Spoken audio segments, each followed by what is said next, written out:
जब किसी प्लेन में कोई भी दो निर्देशांक दिए हो तो उनकी बीच की एग्जैक्ट डिस्टेंस को निकालने के लिए हम दूरी सूत्र या डिस्टेंस फॉर्मूला का यूज करते हैं। तो हेलो बच्चों, मैं हूं पवन गुप्ता, लेकर आया हूं क्लास 10 का चैप्टर नंबर 7, जिसमें आज मैं आपको डिस्टेंस फॉर्मूला को बताऊंगा और उसको कैसे यूज करना है, प्रश्नों में उसको कैसे उतारना है, वो मैं एक एक करके आपको बताऊंगा। इंट्रोडक्शन के वीडियो में मैंने आपको उसके फॉर्मूले को समझाया था कि फॉर्मूला कैसे बना है और डिस्टेंस का मतलब क्या है कि किसी भी दो ऑब्जेक्ट या कोई भी दो स्थान के बीच की दूरी को निकालने के लिए हम जब हमारे पास निर्देशांक दिए हो तो उसके हेल्प से हम कैसे उसके बीच की दूरी को निकाल सकते हैं।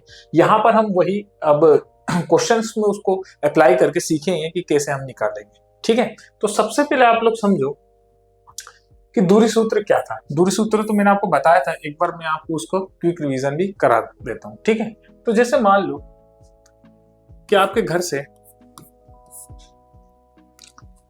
कोई भी टेम्पल या आपका स्कूल, जनरली स्कूल लिया जाता है, तो स्कूल के बीच की दूरी कोई डिस्टेंस दिया हो। ठीक है, और डिस्टेंस ना देके उसने आपको निर्देशांक दे दिया हो x और y, है ना, x1 y1 upon x2 y2, तब दूरी सूत्र क्या होगा? तो दूरी सूत्र उस टाइम क्या होगा आपका x2 माइनस x1 का whole square plus y2 minus y1 का होल स्क्वायर। ठीक है, एक तो ये हो गया आपका क्या, दूरी सूत्र। इसी को आज हम यूज करेंगे। ठीक, अब अगर मान लो कि आपको प्रश्न में उसका एक निर्देशांक 0 0 दे दिया, मतलब कि 0 0 का मतलब क्या है, मूल बिंदु जहां पे x और y दोनों अक्षांश मीट करते हैं, मिलते हैं, उस स्थान को हम क्या बोलते हैं, उसका बोलता है मूल बिंदु। तो जब मूल बिंदु हमारा दे दिया उन्होंने, x1 और y1 हमारा 0 दे दिया, तो उस कंडीशन में हमारा क्या होगा सूत्र? उस कंडीशन में होगा x2 मत लिखो क्योंकि एक तो हमारा निर्देशांक 0 हो गया, तो x ही काफी है, x square plus y square. क्यों? क्योंकि देखो ये हमारा क्या था, कोऑर्डिनेट, ये first coordinate, second, third, fourth, ये आपको पता ही था। ये आपका x था और ये y था, ये x डैश था और ये y और ये y डैश। ठीक, अब ये जहां पे मीट करते हैं उसको हम क्या बोलते हैं, मूल बिंदु। अब मूल बिंदु मान लो उन्होंने 0 0 दे दिया और एक आपका x और y दिया, तो इस कंडीशन में आप क्या करोगे, x1 की जगह पर क्या रखोगे, 0, y1 की जगह पर क्या रखोगे, 0। जब y1 और x1 पे दोनों पे 0 रखोगे तो किसी भी नंबर में से 0 माइनस करने पे क्या होता है, कोई प्रभाव पड़ता है क्या? नहीं पड़ता। इसलिए मैंने कर दिया कि x का स्क्वायर प्लस y का स्क्वायर।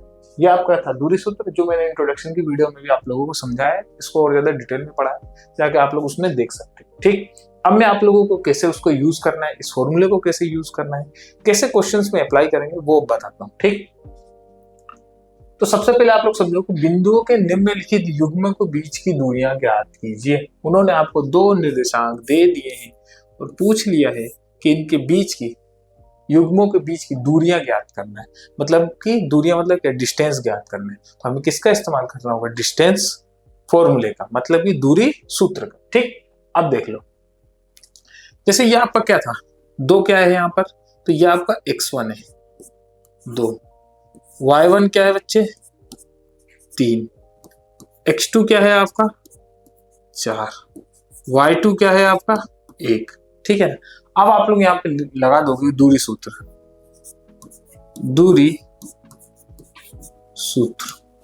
दूरी सूत्र आपका क्या था, under root x2 minus x1 का whole square plus y2 minus y1 का होल स्क्वायर, यही था दूरी सूत्र। ठीक, अब x2 आपका क्या था, ये मैंने देखो क्यों लिख लिया, इसलिए आप लोग भी अपनी कॉपियों में इसको लिख लोगे, गिवन लिखकर ऐसे लिखोगे तो 0.5 मार्क्स तो वैसे ही फ्री में आपको मिल जाएंगे। ठीक, और लिखने से एक और फायदा है कि आप लोग जब इसमें वैल्यू पुट करोगे तो गलती होने के चांस ना के बराबर हो जाएगा। ठीक है, अब डायरेक्ट देखो x2 क्या था आपका 4, तो यहाँ से आप लोग डायरेक्ट उसमें पुट कर सकते हो, अंडर रूट 4 माइनस x1 आपका क्या था, तो यहाँ पर देखो 2, तो ये लिख दिया 2 उसका स्क्वायर प्लस y2 आपका क्या था बच्चे, y2 था आपका 1, है ना,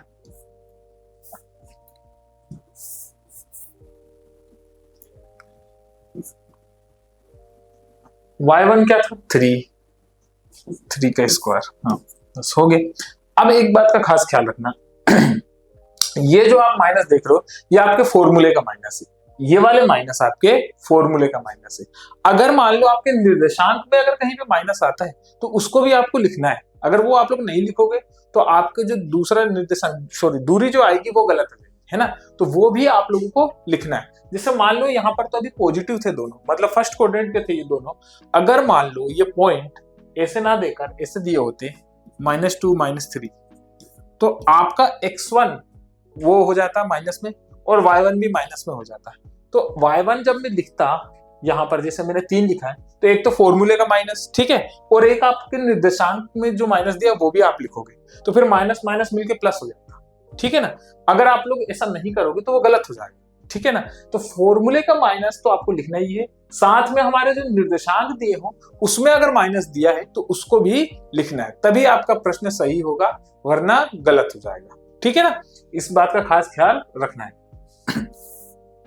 अभी हमें पॉजिटिव दिया है, हमारे जो निर्देशांक है वो दोनों पॉजिटिव है प्रश्न में, तो हम उसको पॉजिटिव लेके चलेंगे, है ना। फॉर्मूले का माइनस हमने लिख दिया, ठीक। अब देखो यहाँ पे क्या है, 4 में से 2 जाएगा तो 2 का स्क्वायर करोगे यहाँ पे, है ना, प्लस 1 में से 3 जाएगा तो ये -2 का स्क्वायर करोगे, ये आप लोग को पता ही होगा, ठीक। अब इसको नेक्स्ट स्लाइड पे लेता हूं। हमारा क्या बना था, 2 का स्क्वायर प्लस -2 का स्क्वायर, ठीक। तो 2 का स्क्वायर क्या होगा, 4। स्क्वायर मतलब तो समझते ही होगा, उसी संख्या का उसी में गुना करना मतलब स्क्वायर, तो 2 दूनी 4 प्लस। अब यहाँ पर देखो, यहाँ पे याद रखना ये माइनस में नहीं होगा, ठीक।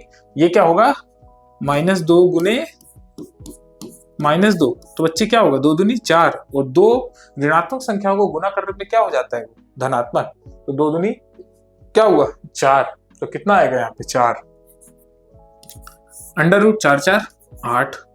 तो आपको पता है इसको क्या लिख सकते हो आप लोग, 2 गुने 2 गुने 2, ये क्या है इसका प्राइम फैक्टराइजेशन, क्या है इसका प्राइम फैक्टराइजेशन। अब इनके बीच में ये क्या बनता है, एक पेयर ये बन रहा है, इसलिए 2 बाहर आ जाएगा और √2, बस इतना। यह आपके बीच का क्या है, डिस्टेंस, दूरी है, ये दोनों निर्देशांकों के बीच का दूरी है। फर्स्ट क्वाड्रेंट में जो निर्देशांक दिए थे उनके बीच की दूरी 2 √2 हो जाएगा, ठीक है। अब ध्यान रखना, यूनिट जो भी आपको आपके प्रश्न में दिया हो वही लेना है, ठीक। अगर यूनिट नहीं दिया तो आप लोग बस दूरी लिख के ऐसा लिख दोगे, क्योंकि आप लोगों को नहीं पता कि यूनिट उसमें सेंटीमीटर में, मीटर में या किलोमीटर में। जब तक यूनिट नहीं पता हो तो हमें लिखना भी नहीं है। अगर हमें प्रश्न में दर्शाया गया है यूनिट को तो हम यूनिट को लिखेंगे, ठीक है। उम्मीद है आप लोगों को समझ में आया होगा। ये दोनों निर्देशांकों के बीच की दूरी ये है, ये बिल्कुल बेसिक फॉर्मूला था जो कि 2 नंबर का आ सकता है अगर एग्जाम में आया तो, ठीक। जनरली इसमें ऑब्जेक्टिव में आ जाता है ये 1 नंबर का, है ना, तो बहुत आसान है। अब इसके बाद जो प्रश्न आप देखोगे वो थोड़ा 3 या 4 मार्क्स के बनते हैं, क्योंकि वो थोड़ा टाइम टेकिंग भी है और अच्छा प्रश्न भी है। उसको हल करने से आपको बहुत सारे आपके डाउट भी क्लियर होंगे, ठीक है ना। ये हो गया आपका क्या, एक बहुत ही आसान प्रश्न का उत्तर कि बिंदुओं के निम्नलिखित युग्मों के बीच की दूरी ज्ञात करो। तो आप लोग ने दूरी ज्ञात कर दिया, इसमें कहीं भी यूनिट नहीं दर्शाया है तो आप लोग भी यूनिट नहीं लिखोगे, क्योंकि आप लोगों को नहीं पता है, ठीक है ना, इसलिए यह क्वेश्चन भी आपसे वो डिमांड नहीं कर रहा है। दूसरा देखिए, अब ये जो प्रश्न है बच्चे, ये थोड़ा आप लोगों को इसमें हल करना है और थोड़ा समझने का है कि दर्शाइए कि बिंदु, ये जो आपके बिंदु दे दिए, मतलब 4 निर्देशांक दिए हैं और एक वर्ग के शीर्ष है। ये क्या उन्होंने बोल दिया कि ये वर्ग के क्या शीर्ष है, तो सबसे पहले हम क्या करेंगे, एक वर्ग बनाएंगे। वर्ग तो आप लोग को समझ में आता होगा, स्क्वायर, है ना। ये आप लोग ने वर्ग बना दिया, उसका एक निर्देशांक दे दिया उन्होंने, ए बी सी और डी। एक निर्देशांक उन्होंने क्या दिया, 1 और 7। दूसरा निर्देशांक क्या दिया उन्होंने, 4 और 2। तीसरा निर्देशांक क्या दिया, -1 और चौथा निर्देशांक दिया उन्होंने -4 और 4। हाँ, अब ये हमें निर्देशांक दे दिया, इनके बीच का हमें कुछ नहीं पता, ठीक है ना, कि मतलब ए से बी की क्या दूरी है, बी से सी की क्या दूरी है, सी से डी की क्या दूरी है और ए से डी की क्या दूरी है। ऐसा कुछ हमें भी प्रश्न में नहीं दिया और हमें पता भी नहीं। बस हमें ये दर्शाना है कि ये एक वर्ग है, ठीक है। तो सबसे पहले आप लोगों को वर्ग की प्रॉपर्टी मालूम होनी चाहिए कि वर्ग हम बोलते किसको है। होता क्या है कि हमारा जो नेचर है ह्यूमन, उसमें हम हर चीज को एक नाम देते हैं, ठीक है ना। उसको हम हर चीज को क्या देते हैं, ह्यूमन नेचर का ये सबसे पहला काम ही है कि अगर कोई भी नई चीज वो देखता है तो सबसे पहले वो उसका क्या करता है, नामकरण करता है। जैसे एक नया बच्चा भी कभी जन्म होता है तो हम सबसे पहले उसको क्या करते हैं, नाम देते हैं कोई, कि जिससे हम उसको पुकारेंगे, ठीक है ना। तो ठीक वैसे ही हमें मालूम होना चाहिए कि इसकी क्या प्रॉपर्टी। आप लोग कैसे समझते हो कि ये एक वर्ग है या ये एक स्क्वायर है, कैसे समझते हो? तो समझने की सबसे पहले ये तरीका है कि हम देख के ये समझते हैं कि इसके चारों भुजाएं एक बराबर है। अगर इसकी चारों भुजाएं बराबर है तो हम क्या कह देते हैं, ये एक स्क्वायर है, ठीक है। दूसरा कि अगर इसके दोनों डायगोनल इक्वल हैं और दोनों डायगोनल बाइसेक्ट करते हैं, मतलब दोनों एक दूसरे को बराबर भागों में बांटते हैं और दोनों डायगोनल जिस जगह पे मीट करते हैं उस पॉइंट में 90 डिग्री बनता है, तो भी हम समझ जाते हैं क्या है ये, एक ये स्क्वायर है। ठीक, क्या समझते हैं, एक वर्ग है। अब ध्यान देना, एक वर्ग और एक और चीज आप जानते हो कि रोम्बस, ठीक है ना।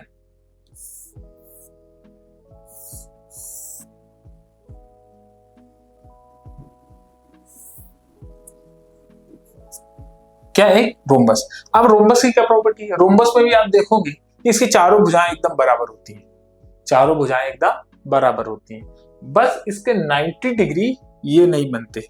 अगर 90 डिग्री बनते तो ये भी एक रेक्टेंगल हो जाता, सॉरी स्क्वायर हो जाता।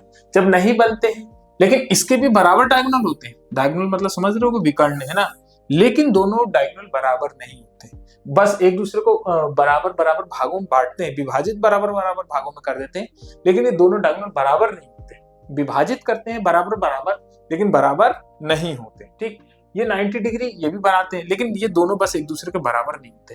D1 और D2 के बराबर नहीं होता, डायगोनल 1 डायगोनल 2 के बराबर नहीं होता, तब वो हमारा हो जाता है रोम्बस। लेकिन वर्ग क्या होता है कि चारों भुजाएं बराबर होगी और साथ में इनके जो दोनों डायगोनल है वो भी इक्वल होंगे। ठीक, तो रोम्बस और इसमें बेसिक फर्क, ये मैं अंतर देखो दोनों में क्यों बता रहा हूं, मैं अंतर इसलिए बता रहा हूं कि अगर मैं आपसे कह दूं, सिर्फ ये कहूं कि चारों भुजाएं बराबर होती हैं, किसी भी वर्ग की चारों भुजाएं बराबर होती हैं, तो वो तो रोम्बस की भी होती हैं, है ना। तो कुछ बच्चों के दिमाग में आ सकता है कि वो रोम्बस भी तो हो सकता है, सही भी है, ठीक। लेकिन अगर मैं कह दूं कि इसके चारों भुजाएं बराबर होने के साथ साथ इसके दोनों डायगोनल मतलब विकर्ण वो भी बराबर होते हैं, तब आप लोग नहीं कह सकते इसको रोम्बस। क्यों? क्योंकि रोम्बस के दोनों डायगोनल बराबर नहीं होते। अगर वो बराबर होते तो फिर वो 90 डिग्री बनता, जबकि स्क्वायर में कितने डिग्री बनता है, 90 डिग्री, जबकि रोम्बस में ऐसा फिक्स नहीं है, कुछ भी हो सकता है, ठीक है ना। तो याद रखना, इसको हमें सिद्ध करने के लिए क्या बताना है कि इसकी चारों भुजाएं बराबर है, साथ में इसकी दोनों डायगोनल बराबर है। ठीक, तो उसके लिए मुझे क्या करना पड़ेगा, सबसे पहले मैं ए से बी की दूरी देखूं, फिर बी से सी की देखूं, सी से डी की देखूं, फिर ए से डी की देखूं। जब ये चारों भुजाएं मेरी बराबर होगी तो एक पहली शर्त तो कंप्लीट हो जाएगी कि ये एक क्या है, मतलब वर्ग होने की पहली शर्त कंप्लीट हो जाएगी। दूसरी शर्त कि इसके जो डायगोनल मतलब ए से सी तक की दूरी और बी से डी तक की दूरी अगर ये भी बराबर आ गई तो फिर समझ जाएंगे कि फिक्स हो गई ये एक वर्ग। मतलब कि ये जो शीर्ष दिए हैं हमें, है ना, ये जो हमें शीर्ष दिए हैं ये एक वर्ग बना रहा है, ठीक है। जो भी आपका ग्राफ पेपर है उस पर वर्ग बना रहा है।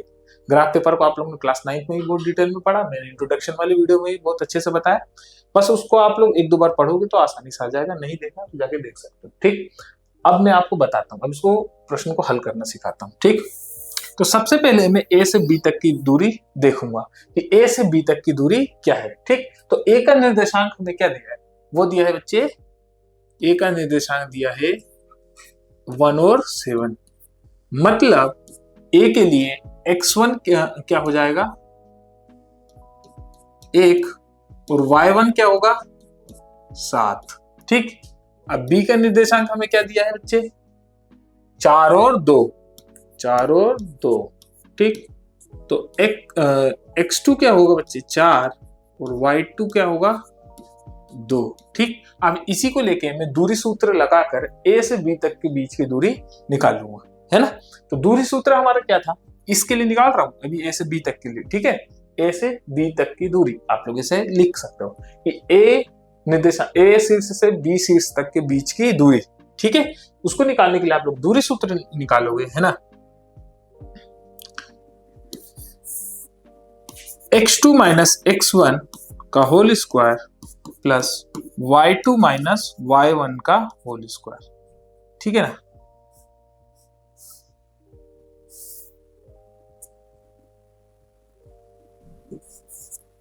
y2 माइनस y1 का होल स्क्वायर, ठीक है, ऐसे।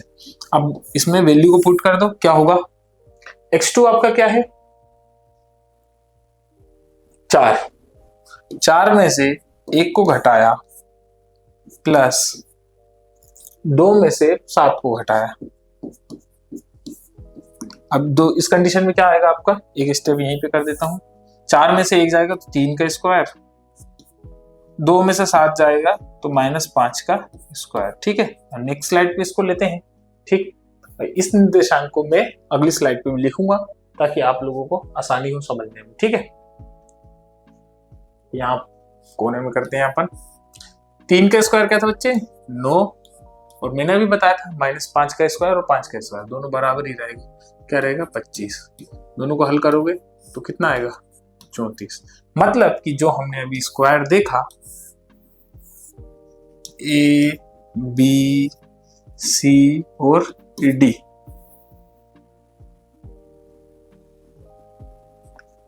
इनके बीच की दूरी कितनी आई √34, ठीक है।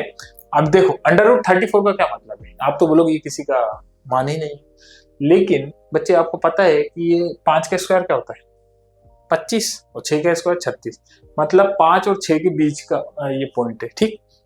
अभी तो अपना ये सीखना है, तो बस आप लोग ये जान लो कि क्या है √34, ठीक है। मतलब 5 और 6 के बीच का मान होगा, वो मैं निकालना भी कभी सिखा दूंगा आपको, ठीक। अब दूसरा निर्देशांक क्या था वो देख लो, 4 और 2 और -1, ठीक। ये था 4 और 2 और ये -1, ठीक। अब इनके बीच का दूरी हमें देखना है, तो समझना है ना, बी और सी के बीच दूरी। अब हम बी और सी के बीच दूरी निकाल रहे हैं, तो देखो बी के लिए क्या होगा, अब जो बी है वो हमारा क्या है 4 और 2, मतलब कि x1 = 4, y1 = 2, और सी पॉइंट पे क्या है -1, तो x2 = -1, y2 = -1, ठीक। अब इसके लिए भी आप लोग दूरी का सूत्र लगाओगे तो वो क्या होगा, x2 क्या है आपका x2 - x1, मतलब -1 -4 का होल स्क्वायर, ठीक है। -1 -4 का होल स्क्वायर, माइनस तो एक फॉर्मूले का है, और 4 ये आपका x1 की वैल्यू थी, और ये जो आपका x2 था वो आपका -1 था, ठीक। अब बीच में फॉर्मूले में प्लस है, फॉर्मूला में इस बार नहीं लिख रहा हूं आपको क्योंकि मैं बहुत बार बता चुका हूं, है ना।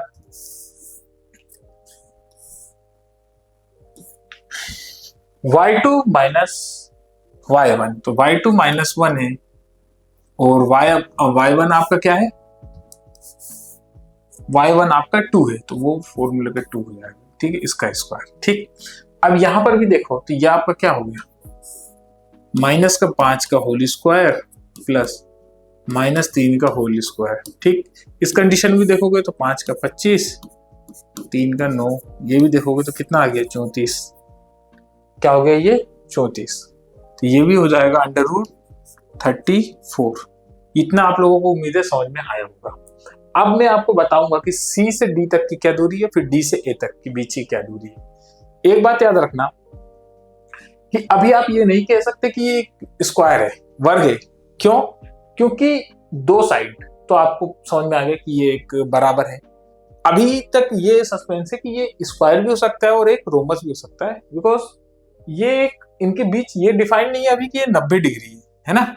जब तक 90 डिग्री हम नहीं डिफाइन करेंगे तब तक नहीं बोल सकते। 90 डिग्री कैसे डिफाइन होंगे वो 90, जब इसके डायगोनल्स मतलब विकर्ण भी एक दूसरे के बराबर आ जाएंगे, मतलब ए से सी तक की दूरी और बी से डी तक की दूरी जब बराबर होगी तभी आप लोग कहोगे कि ये एक वर्ग है ना। तो अब हम देखेंगे कि सी से डी तक की क्या दूरी है, तो डी पॉइंट पे क्या था वो देख लो, नेक्स्ट स्लाइड में बता देता हूं, है ना, आसान रहेगा। यहां पर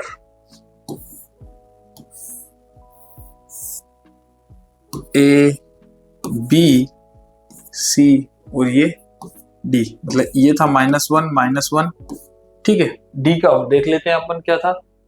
डी का था बच्चे -4 और 4 और एक साथ,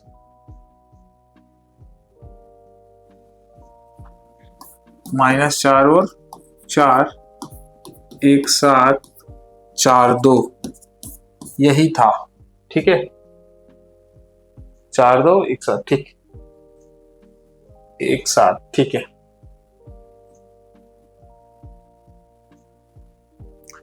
अब अपन देखेंगे कि सी से डी तक की क्या दूरी है, ठीक। तो सी से डी तक के लिए क्या लगाओगे, सी क्या था हमारा -1 मतलब कि x1 इज इक्वल टू -1 और y1 इज इक्वल टू -1।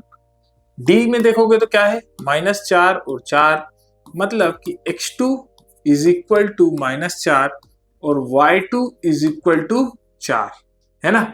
अब आप क्या करोगे, अंडर रूट x2 x1 मतलब -4 -1 का whole square plus y2 y1 मतलब 4 -1 का होल स्क्वायर, ठीक है ना।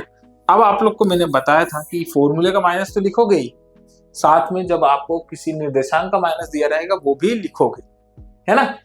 तो ये हो गया -4 और ये माइनस तो रहेगा ही, और हाँ सॉरी माइनस प्लस हो जाएगा और ये एक इसका स्क्वायर करोगे प्लस अंडर रूट तो दिया ही हुआ है पहले से ही, अंडर रूट आपको पहले से दिया है। तो 4 माइनस प्लस 1 का होल स्क्वायर, ठीक है। तो ये आपका क्या हो गया, ये आपका हो गया -3 का होल स्क्वायर और प्लस 5 का होल स्क्वायर। तो यहां पर देखो इसको क्या लिखोगे, 3 का स्क्वायर करोगे 9 और 5 का स्क्वायर करोगे 25। तो वापस यहाँ पर भी कितना आ गया, यहीं पे लिख देता हूँ अंडर रूट 34, है ना। मतलब ये भी मेरा अंडर रूट 34 था, ये भी अंडर रूट 34 और ये भी अंडर रूट 34। अब ये निकालना है आपको, किसको, अब निकालना है आपको ए से डी तक की दूरी, ए से डी तक की दूरी, ठीक है, ए से डी तक की दूरी। तो उसके लिए क्या करोगे आप, ए लोगे, 1 और 7 है,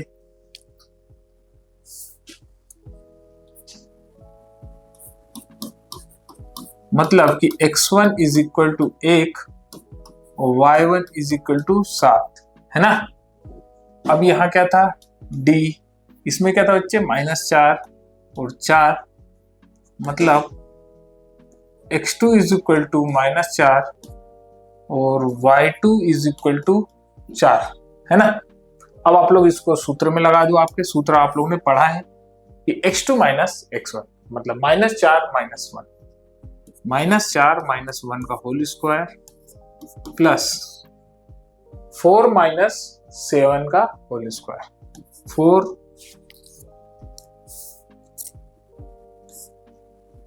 4 -7 का होल स्क्वायर। तो ये क्या हो गया बच्चे, ये हो गया -5 का होल स्क्वायर और ये 3 का होल स्क्वायर।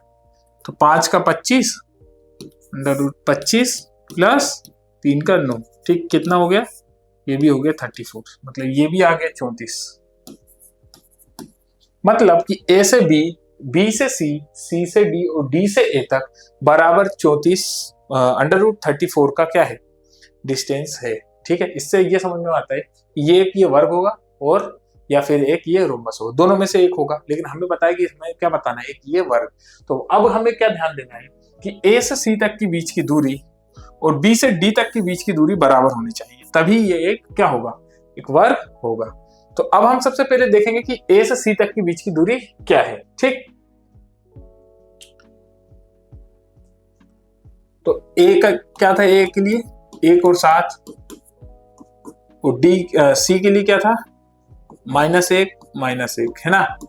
ये तो हो गया आपका x1 इज इक्वल टू 1 और y1 इज इक्वल टू 7 और ये x2 इज इक्वल टू -1 और y2 इज इक्वल टू -1, है ना। तो अब यहाँ पे आप सूत्र लगाओगे तो क्या होगा, x2 माइनस x1 तो क्या होगा, -1 और -1 का whole square plus y2 minus y1 तो -1 -7 का होल स्क्वायर, -1 -7 का होल स्क्वायर, माइनस ये फॉर्मूले का है 7 क्योंकि y1 हमारा 7 था, ठीक है ना। तो ये कितना हो जाएगा, -2 का होल स्क्वायर प्लस -8 का होल स्क्वायर, कितना होगा बच्चे, ये होगा 2 दूनी 4 और 8 का 8 8 जा 64, ये 8 8 64, ठीक, कितना होगा √68, ठीक है ना। तो ये आपके आ गया ए से सी तक की दूरी। अब आ गया हमारा क्या, बी, और बी का लिखना है और किसका लिखना है, डी का, क्योंकि डायगोनल एक बन रहा है बी और डी पे। तो बी क्या है हमारा निर्देशांक, वो आप लोग देख लो, बी का निर्देशांक है 4 है और डी का निर्देशांक है -4 सॉरी 4 2 है, बी का निर्देशांक 4 2 है ना, 4 2 -4 और 4, तो ये हो जाएगा x1 इज इक्वल टू 4 और y1 इज इक्वल टू 2 और यह हो जाएगा आपका x2 इज इक्वल टू -4 और y2 इज इक्वल टू 4, है ना। अब इसको आप लोग किस में लोगे, सूत्र में लोगे तो क्या होगा, x2 माइनस x1 तो -4 -4 का whole square plus y2 minus y1 तो 4 -2 का होल स्क्वायर, क्या आएगा, यह आ गया -8 का होल स्क्वायर प्लस 2 का होल स्क्वायर, क्या हो गया बच्चे, ये 64 और 4 कितना हो गया √68। अब आप देखोगे कि दोनों कंडीशन में, मतलब ए से सी और बी से डी तक की दोनों की डिस्टेंस एकदम बराबर आई, मतलब दोनों डायगोनल इसके बराबर है और चारों भुजाएं बराबर हैं, तो आप लोग अब ये कह सकते हो कि निर्देशांक जो दिया था हमें वो एकदम बराबर है। जब वो निर्देशांक बराबर हैं तो आप लोग आसानी से कह सकते हो कि ये एक एकदम क्या है, वर्ग है, सॉरी निर्देशांक बराबर नहीं है, इनके भुजाएं बराबर है और दोनों डायगोनल बराबर है, तो ये किसके लिए, किसकी प्रॉपर्टी, ये एक वर्ग की प्रॉपर्टी। तो आप कह सकते हो कि निर्देशांक शीर्ष एक साथ 4 2 -1 -1 और -4 4 एक वर्ग के शीर्ष हैं, ठीक है। तो ऐसा आप लोग कह सकते हो और ये प्रश्न यहीं पे खत्म होता है। बहुत अच्छा प्रश्न था, ये आपके 4 नंबर से कम में नहीं आएगा, है ना, अगर प्रश्न आपका एग्जाम में आता है तो, ठीक, बहुत आसान था और अच्छा था, ठीक है। ठीक वैसे आप लोग दूसरा प्रश्न देखो कि y का वह मान ज्ञात कीजिए जिसके लिए बिंदु P 2 और -3 जिसके निर्देशांक दिए हैं और Q 10 और y के बीच की दूरी 10 मात्रक है। अब एक बात याद रखना कि यहाँ पर आपको दो निर्देशांक, हर में से क्या होता था कि 2 निर्देशांक आपको दे दिए जाते थे, उनके बीच की दूरी पूछते थे। इस बार आपको दूरी दे दिया गया है और एक निर्देशांक दिया है, दूसरे निर्देशांक में y2 का मान आपको नहीं दिया है, ठीक, और y2 का मान जब आपको वो नहीं दिया है तो आपको बताना है कि y2 का मान क्या होगा, ठीक है। तो सबसे पहले आप लोग समझो कि p के निर्देशांक आपको दिए हैं, मतलब कि क्या दिया है, 2 और -3, मतलब कि x1 आपको 2 दे के रखा है और y1 आपको -3 वो भी दे के रखा है। और q निर्देशांक में आप देखोगे कि एक तो आपको क्या दिया है 10 और y, मतलब कि एक निर्देशांक आपका क्या हो गया, x2 क्या है 10 है और y2 क्या है, y है, ठीक है। तो इसी को आप लोग प्रश्न में आप लोग मतलब आपके सूत्र में लिखोगे, उसके बाद आप देखोगे कि आपका क्या उत्तर आता है, जो कि बहुत आसान है, कोई ज्यादा कठिन नहीं है, ठीक है ना। अब देखो आपका दूसरी सूत्र क्या था, दूरी सूत्र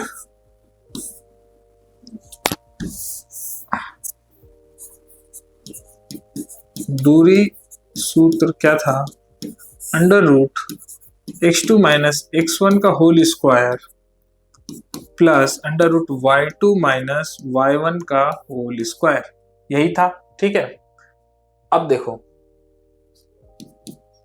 अंडर रूट, ये दूरी आपको दे के रखा कितना 10 मात्रक, तो आप लोग यहां लिख दोगे क्या 10।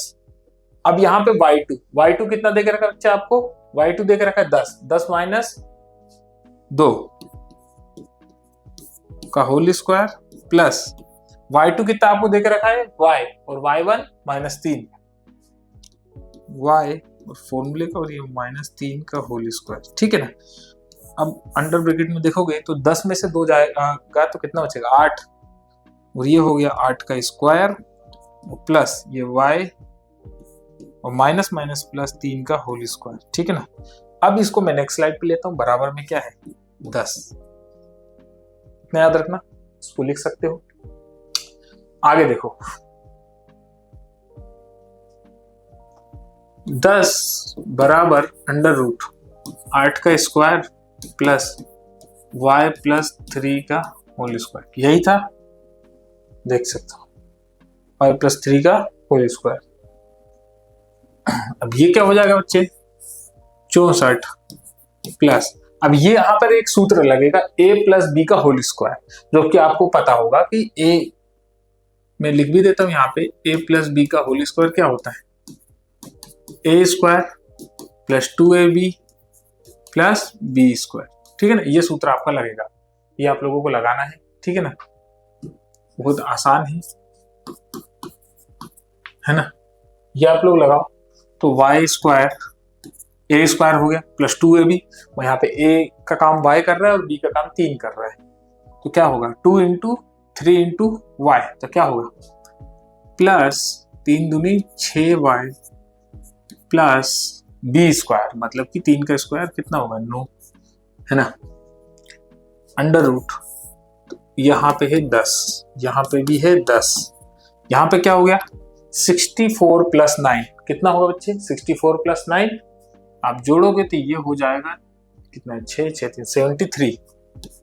73 plus y square plus 6y, है ना, और यहाँ पे था। अब देखो यहाँ से मुझे क्या करना है, यहाँ से मुझे यहाँ से रूट हटाना है, तो रूट हटाने का सबसे अच्छा तरीका है कि LHS और RHS दोनों साइड स्क्वायर कर दो।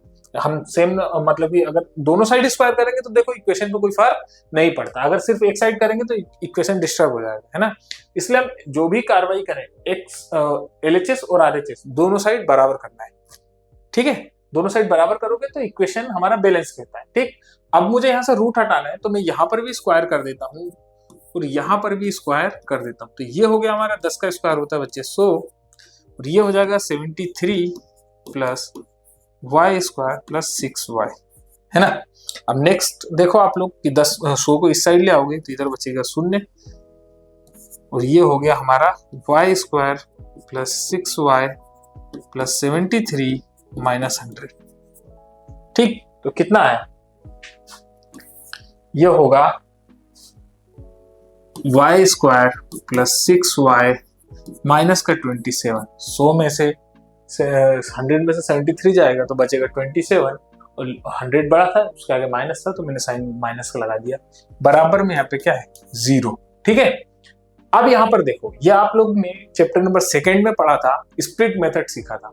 ठीक है, स्प्लिट मतलब मिड टर्म को, बीच वाले टर्म को हम 2 भाग में बांटते हैं, और 2 ऐसे भाग में बांटते हैं कि पहले टर्म और तीसरे टर्म का गुना करने पर उतना ही आए जो हम इसको मिड टर्म में बांटेंगे उतना। ठीक है, तो उसका तरीका है कि हम इसको गुना करके देख लें, क्या होगा 27 y स्क्वायर। ठीक, इसको 2 पार्ट में ऐसा बांटना है कि उससे हमारा 6y आ जाए। ठीक, तो आपको पता है कि ये माइनस में है, तो मैं इसको 2 पार्ट में बांटता हूं, तो आपको पता है कि 9 तिया कितना होता है 27, एक y यहाँ रख दो, एक y यहाँ रख दो।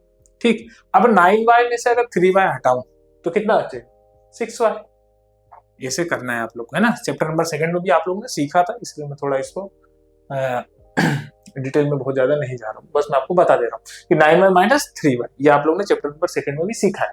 उसमें से जब आप लोग 9y में से 3y माइनस करोगे तो 6y होगा, और जब इसका गुना करोगे तो 9 दिया 27 और y स्क्वायर, और माइनस चाहिए था तो प्लस माइनस किसी भी ऋणात्मक और धनात्मक संख्याओं को गुना करने पे जो हमारा साइन होता है वो ऋणात्मक होता है ना, ये आपको पता है, तो ये आसानी से सोल्व कर लेंगे। अभी जो मिड वाला टर्म है बच्चे, उसको हमने दो पार्ट में कर लिया। ये क्या हो गया, y स्क्वायर